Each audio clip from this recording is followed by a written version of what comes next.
remember it like it was yesterday.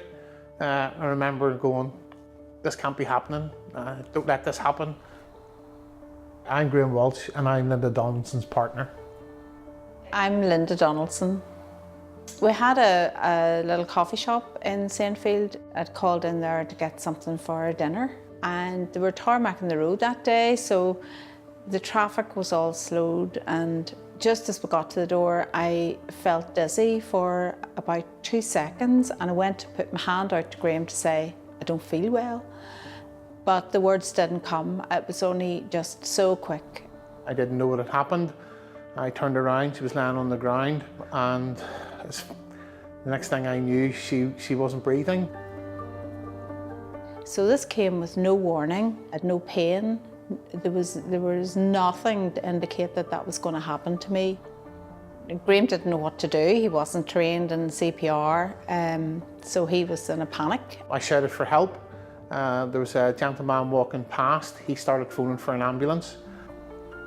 Michelle, who is the school nurse in Sullivan Upper, was driving past in her car. She saw me lying on the pavement.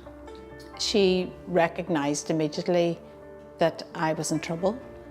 And she proceeded to listen to Lynda's breathing and commence CPR. And it seemed that within a minute or two, there was a gentleman coming over the railings and he had a defibrillator, and between the two of them, they got Lynda back before the emergency services arrived.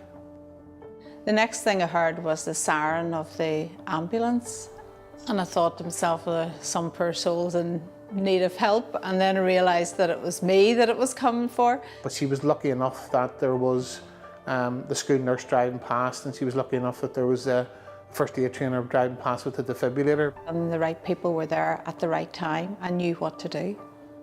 You know, now I know that CPR is time critical. If those guys hadn't have been there, I wouldn't be sitting here now having this conversation with you. I suppose I'm really lucky to have survived an out-of-hospital cardiac arrest, and that's almost 8 years ago now, so that's 8 years more life I've had than if I hadn't been resuscitated on the day. When you think about it, you know, you learn to swim or you learn to ride a bike, but you know, you don't really think about learning a skill that could save a life. Lynda's a great believer, and it was done for a reason, and the reason is now that we're trying to make more people aware in the community that there is life-saving skills out there, and they're not hard to learn, and they can be fun to learn at the same time. And myself and Graham and 2 friends were trained by the British Heart Foundation, and we got some mannequins, and we went out round the community and we trained over 2,000 people. The senior consultant, he came in a few times and had a look at me and walked out shaking his head, and he came back in again. He said, you know, you just don't know how lucky you are. You just don't know how lucky.